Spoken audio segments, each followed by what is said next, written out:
Hey Leute, herzlich willkommen im MTB News bei einem neuen Video. Wir sind bei Cube im Showroom und schauen uns die neuen Räder für 2025 an. Hier bei mir der Wastel, der uns 3 Highlights für 2025 vorstellt. Und zwar geht es um die Mountainbikes. Wir starten mit genau diesem. Wastel, stell dich kurz vor. Und ja, hi Rico, schön erstmal, dass du da bist. Freut mich wie immer. Ich bin der Wastel, bin Produktmanager bei Cube und zeige euch heute mal 3 Highlights aus dem Mountainbike-Segment. Hier haben wir gleich das erste, mein persönlicher Favorit, würde ich sagen. Der Rahmen ist neu vom Stereo 122 C62, komplett neu überarbeitet. Haben jetzt einen Carbon-Hinterbau, angepasste Geometrie, das heißt wie immer ein bisschen längerer Reach, Lenkwinkel etwas flacher. Haben wir bei den anderen 44 und 55 Modellen den Steuersatz zum Lenkwinkel einstellen. Wie viel Grad kann ich da verändern? 0,6 Grad sind es, weil wir sagen, dass mehr Grad klingt zwar cooler, ist aber im Endeffekt zu viel Verstellung für das Rad, um es noch performant in dem Trailbike-Segment zu haben. Also das klingt tatsächlich cooler, wenn es mehr ist, aber ich bin bei dir. Das ist auf jeden Fall genau. Haben wir eben da integriert.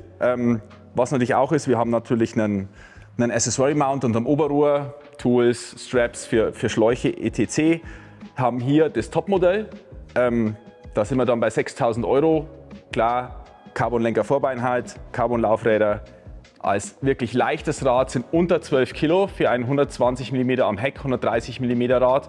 Das perfekte Trailbike, sage ich, das heißt 11,8 Kilo. Das Rad fürs Fichtelgebirge, würde ich sagen. Ich höre schon raus. Also wenn du die Wahl hättest für genau, oder ich würde dir die Pistole auf die Brust setzen und würde sagen, Wastel, du darfst genau ein Mountainbike besitzen. Wär's das? Das wär's, weil, also hier bei Cube sind wir am Fichtelgebirge. Und mit 120 mm kann ich hier jeden Trail fahren. Klar, hier und da wird es doch etwas steinig, muss man ein bisschen aufgucken beim Fahren. Aber mit 120 mm am Heck bin ich immer noch schnell genug unterwegs. Das ist eigentlich pfeilschnell wie ein Cross-Country-Rad. Aber bergab einfach so, dass ich wirklich Spaß haben kann, hat Pop, kannst in die Kurven reindrücken. Und in der Ausstattung natürlich super, super leicht. Aber klar, wir haben natürlich auch dran gedacht, irgendwo nur teure Räder gehen einfach nicht. Wir starten bei 3.000 € mit dem neuen Vollcarbonrahmen, auch schon mit Lenkwinkelverstellung. Züge im Steuersatz integriert, Dropper Post, alles drin. Das heißt, von 3.000 bis 6.000 € haben wir das 120 mm Trailbike-Segment mit einem neuen Carbonrahmen hier bestückt und eben auch mit 3 Preispunkten so, dass jeder das Passende finden kann, eben auch mit Farboptionen beim Einstiegspreispunkt. Wenn man sagt, boah, pass mal auf, schwarz finde ich trotzdem besser, dann haben wir ein dunkles Rad. Und wenn einer sagt, hier, also ich finde die Farbe mega, wenn einem das gefällt, das ist genau das Richtige fürs Fichtelgebirge. Sieht auf jeden Fall sehr, sehr schick aus. Ich sehe noch Carbonlaufräder von Newman an dem Modell. Was ist da speziell dran irgendwie? Klar, die Newman hat ja für dieses Jahr alle Laufradsätze im Mountainbike-Bereich überarbeitet. Das heißt, haben auch andere Namen. Früher war es ja Advanced, jetzt ist quasi der Face-Laufradsatz. Und das Ganze dann eben auch schon extrem leicht aufgebaut. Carbonfelgen 30 mm, entsprechend des Einsatzbereiches auch von der Wandstärke des Carbons. Wie du sicher weißt, Newman hat ja eben Base, Light, Strong. Entsprechend auch in der ganzen Fully-Palette, entsprechend Hinterrad, Vorderrad spezifisch für die Einsatzbereiche. Wenn wir dann in den höheren Federwegsbereich kommen, dann auch 32 Speichen hinten, 28 vorne, um einfach das Laufrad auch vom Flex und der Haltbarkeit so zu tunen, dass einfach das Fahrerlebnis besser ist. Weil das steifste Laufrad ist nicht das beste Laufrad. Auf keinen Fall. Wenn ich dir jetzt die Frage stellen würde, wem du das Rad empfiehlst, wirst du wahrscheinlich sagen, jedem?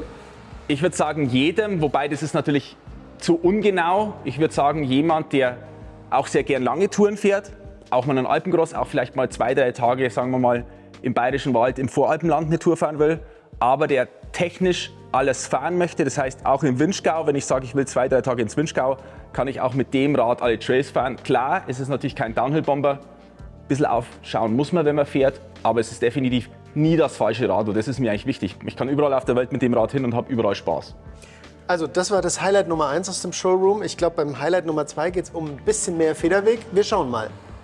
Hey Rico, hast du nicht gesagt, wir gehen jetzt zu mehr Federweg, aber wir stehen doch jetzt irgendwie bei einem Cross-Country-Hardtail. Ich habe es tatsächlich irgendwie vermutet, Cube und Federweg und so weiter. Aber cool, wir stehen vor einem Race-Hardtail, würde ich sagen. Sieht super leicht aus, sieht super schnittig aus. Was ist das? Ja, da hast du vollkommen recht. Das ist das neue Cube Phoenix C68X SLT. Ja, relativ Zungenbrecher, aber wenn man seine Nomenklatur kennt, ist es eigentlich klar. SLT steht für Super Light Technologies, falls jemand noch nicht wusste. Heißt, das Ding ist super leicht? Das Ding ist super leicht, ab 8,5 Kilo, weil das SLT gibt es in 2 Farbvarianten. Hier sehen wir Teamline, Gibt es auch noch in einer richtigen SLT, war Liquid Lava, sieht auf der Website dann super gut aus. Sieht auch real richtig gut aus. Sieht auch real richtig gut aus, aber wiegt ein klein bisschen weniger als die Teamline-Farbe, weil Teamline-Farbe einfach mehr Lack, wisst ihr, wiegt mehr. Klar.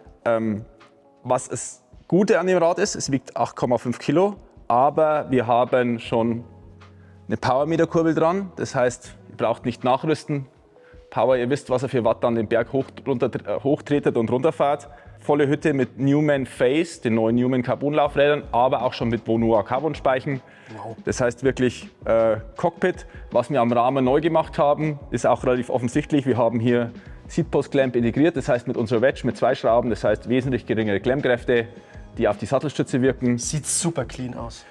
Super clean und du sparst einfach auch ein bisschen Gewicht und dadurch, dass wir eine relativ lange Sattelstütze fahren können, gibt es ein bisschen Flex, das heißt Komfort ist ja beim Hardtail wichtig. Heutzutage Cross-Country-Strecken, weißt du selber, werden härter. Deswegen auch Lenkwinkelverstellung im Steuerrohr jetzt mit, wie wir schon von unseren Fullies kennen. Das heißt, Lenkwinkel kann um 0,6 Grad abgeflacht werden. Lenker-Vorbaukombi, Züge clean integriert, für die man noch hat, weil wie man schon sieht, elektronische Schaltung, das heißt ganz so viele Züge sind nicht mehr dran. Race-Reifen, ab Werk schon mit Aerotanschläuchen, das heißt eigentlich, würde ich sagen, ready to race. Fertig für die Rennstrecke. Auf jeden Fall. Also ich werde mich jetzt nicht festlegen, wie viel Federweg das Highlight Nummer 3 hat, weil vielleicht liege ich wieder falsch. Aber da würde ich mal hingehen, nachdem wir hier das Phoenix angeschaut haben. Ist ein spannendes Rad, gefällt mir ziemlich gut. Und wenn ich noch mal eine Karriere als Cross-Country-Racer anstreben würde, dann wahrscheinlich mit so einem Rad. Ja, wir könnten mal wieder einen Marathon gemeinsam fahren. Oh, das könnten wir durchaus mal wieder machen. Bevor wir zum dritten Highlight kommen bei den MTBs, hier noch 2 für Kids. Ja, neu im Portfolio haben wir jetzt, Rico, ich wollte schon sagen, eigentlich ein Gravelrad für dich als alter Gravel King. Meine Größe, oder? Fast deine Größe, aber du bist ja 27 Jahre Verfechter, aber eher auf Mallet im E-Bike-Bereich unterwegs. Aber hier ein Gravelrad 27,5, eben für die Kids, für die Jugendlichen würde ich sagen nicht, weil es ist ja echt ein kleines Rad. Haben bewusst auch dieses Jahr auf einen Einfachantrieb gewechselt. Microshift 1148er Kassette, das heißt wirklich Bandbreite für die Kids.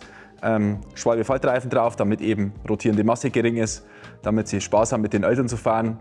Weißt ja, Gravel liegt im Trend, die Kinder wollen trotzdem den Erwachsenen nacheifern und was gibt es Schöneres als Sonntagnachmittag auf einem Radlweg, schön geschotterten Radweg mit den Kids zum Eisessen zu fahren. Da kriege ich auch ein paar Taschen dran. Da kriegst du auch ein paar Taschen dran, Lenkertasche geht sowieso immer, das reicht für die Kids meistens und wenn es mehr mitnehmen soll, ist Mama und Papa, denke ich, mit dabei, die das mitnehmen oder sollen. Oder eben, wie gesagt, wenn ich den Rucksack nicht tragen will, dann kommt es da dran. Genau, oder so. Und hier? Und als zweites Highlight hier im Kinderradbereich für nächste Saison haben wir eine Reaction TM für Kinder wieder im Programm. 20 und 24 Zoll, das ist die 24 Zoll Modell mit einer Suntour Luftgabel, Steckachse, wirklich Dämpfungskartusche auf leichtes Gewicht, also für Kinder wirklich abgestimmt. Haben mit einer breitbandigen Kassette, breiten Reifen, einen Lenker mit dünnem Durchmesser und dünnen Griffen wirklich darauf geachtet, dass das auch kindgerecht passt. Auch mit den Magura-Bremsen, die man sehr nah an den Lenker stellen kann, damit es für kleine Hände einfach funktioniert. Wirklich ein Trail-Ready-Bike für die jungen Shredder von morgen und da einfach das Richtige dafür. Das waren 2 Highlights für die Kinder. Cube hat aber noch einen Haufen andere Kinderräder. Also wir stehen hier gerade zwischen den ganzen Kinderrädern. Da hängen welche, die noch Felgenbremsen haben, verschiedene Farben, alle möglichen Größen. Es gibt Kinderräder mit Motor, tatsächlich E-Bikes für Kinder. Gibt es auch schon lange bei Cube. Das sind auf jeden Fall 2 spannende Highlights für 2025. Danke, Rico. Ja, sehr gern. Highlight Nummer 3, auch mit wenig Federweg, aber Dropper-Post am Heck. Und zwar ein Hardtail, was ziemlich special aussieht. Bastel, was haben wir hier? Ja, wir haben unser Reaction TM Lineup komplett neu gemacht. Das heißt, wir haben wieder ein Trail Hardtail bei uns im Lineup. Deswegen TM für Trail Motion, was bei uns heißt für Räder, die etwas mehr für die spaßorientiertere Fraktion vorgesehen sind. Also die wenn der so Zusatz ausgestattet sind, wie ihr sie fahren würdet. Genau, quasi das Produktmanagerrad. Hardtail. Flacher Lenkwinkel, 65 Grad, 140 mm Federgabel. Wir haben von dem Rad 2 Preispunkte. Wir haben jetzt den höheren Preispunkt hier, 1500 € mit Mazzocchi Z2. Wirklich niedriges Oberrohr, auch Accessoire-Mount unterm Oberrohr, Flaschenhalterposition, Dropper-Post mit drin im Paket, Shimano 4-Kolbenbremse vorne und hinten, Shimano 12-fach Drivetrain. Full 29? Full 29, aber wichtig, Wir bieten das Rad in den Größen XS und S noch in 27,5 an. Das heißt, wir gehen sehr, sehr weit runter von den Rahmengrößen, um auch, sage ich mal, ein Jugend-Trail-Hardtail zu haben für die Kids, die wirklich fahren wollen, die Bock haben, aber natürlich sagen, Fully, zu viel Wartung, zu viel Stress, vielleicht auch zu teuer. Wir starten Einstiegspreis bei 1099. Das Rad für 1099 hat schon eine Santur Luftgabel mit 140 mm Federweg, eben auch schon eine Verstellstütze, Magura Vierkolbenbremse vorne, Schwalbe Bikepark-Reifen drauf und auch schon eine breitbandige Schaltung. Wo liegt das, wie wir es hier 1500 € sind wir hier dabei. Das ist super spannend.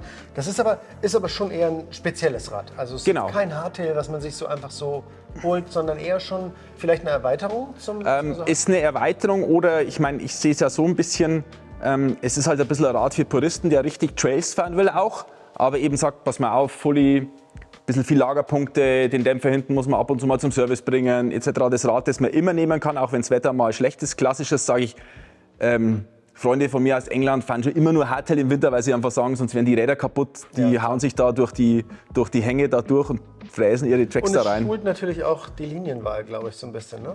Definitiv, die Linienwahl wird geschult. Man merkt relativ schnell, wenn man falsch ist oder man hält einfach drauf. Also, das glaube ich sofort. Ich bin ja noch in einer Zeit groß geworden, wo viele dann Hardtails gefahren sind, auch mit so 160 mm Federgabeln und 26 Zoll, das ist ja Gott sei Dank rum. Das heißt, das entweder 27,5 vorne und hinten oder Full 29er.